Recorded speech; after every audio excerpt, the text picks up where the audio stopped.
जिनसी कमजोरी का इलाज करने के लिए पाकिस्तान के कई शहरों में सांडे की चर्बी का तेल इस्तेमाल किया जाता है। ताहम तिब्बी माहिरीन का कहना है कि इसमें कोई ऐसी खास चीज नहीं जो मर्दाना कमजोरी को दूर कर सके। ये सब महज पैसे कमाने का ढोंग है। सांडा पाकिस्तान के गर्म सहराई इलाकों में रेत पर रेंगने वाला बेजरर सा जानवर है। तकरीबन 1 फुट लंबा सांडा सब्जीखोर जानवर है। ये परिंदों और दरिंदों से खुद को बचाने में जिंदगी गुजार देता है, लेकिन लाख कोशिश के बावजूद इंसान से नहीं बच पाता। इसे सांडे की बदकिस्मती ही कह सकते हैं कि दूसरे जानवरों की तरह इसमें भी चर्बी पाई जाती है, जिस पर इंसान की खास नजर है। इसलिए ये आपको लाहौर के गली कूचों और चौराहों में सड़क किनारे या फिर ठेलों और दुकानों में बैठा मिलेगा, मगर सांडा वहाँ खुद से नहीं आता। इसे सहराओं से पकड़ कर लाया जाता है। यहाँ ये चल फिर भी नहीं सकता क्योंकि इसकी कमर की हड्डी तोड़ दी जाती है। इसके बाद इसकी जिंदगी के दिन गिने चुने रह जाते हैं। फुटपाथों पर मजमा लगाए या फिर बड़ी बड़ी दुकानों पर सांडे के खालिस तेल की शीशियां सजाए सांडे के इन शिकारियों को गाहक मिलने की देर है। वो चाकू की मदद से इसका नरम पेट चाक करते हैं और अंदर मौजूद चर्बी निकाल लेते हैं। ये सारा ऑपरेशन गाहक की आंखों के सामने किया जाता है ताकि इसकी तसल्ली हो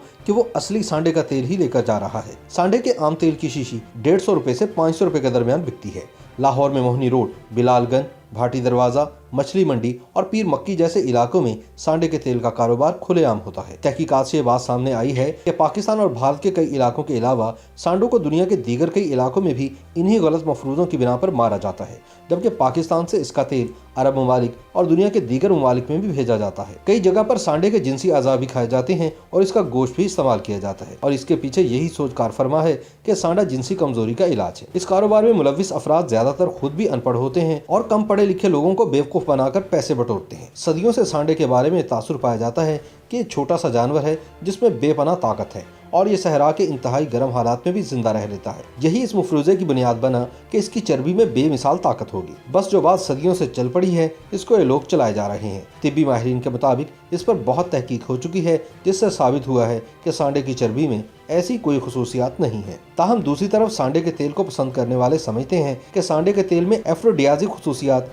यानी ये मर्दाना जिनसी ताकत में इजाफा करता है। इस कारोबार से वाबस्ता अफराद का दावा है कि ये तेल जिस्म के दर्द, फालज और पट्ठों की कमजोरी के अलावा मर्दाना कमजोरी का भी बेहतरीन इलाज है। इनके मुताबिक ये मालूमात इनके बाप दादा से इन तक मुंतकिल हुई हैं। इनका खानदान यही कारोबार करता रहा है। सांडे के तेल में शेर, रीछ, सांप, मेंढक और दीगर कई जानवरों की चर्बियां मिलाकर एक खास किस्म का तिला भी तैयार किया जाता है। कहा जाता है कि इनसे सांडे के तेल की तासीर बढ़ जाती है। तिला की कीमत 3 से 4 हजार रुपए के दरमियान होती है। डॉक्टरों के मुताबिक अगर सांडे में निकलने वाली चर्बी का कीमियाई तजिया करें तो ये किसी भी जानदार में पाई जाने वाली दूसरी चर्बी की तरह है और इसमें कोई खास बात नहीं है। सांडे के तेल के मुबैना फवाइद के हवाले से की जाने वाली तमाम बातें महज दास्तानें और वहमी बातें हैं। सांडे को बिला वजह मार दिया जाता है और ले देकर ये सब पैसे का खेल है। मौलाना तारिक जमील उस वक्त एक तनाज़े का शिकार हो गए जब इन्होंने वज़ीर आज़म के कोरोना टेलीथॉन फंड की लाइव ट्रांसमिशन के इख्तिताम पर दुआ करवाते हुए पाकिस्तानी आवाम और मीडिया की क्लास ले डाली, जिस पर इन्हें शदीद तनकीद का सामना करना पड़ा और बाद में इन्हें टीवी पर आकर मुआफ़ी भी मांगना पड़ी।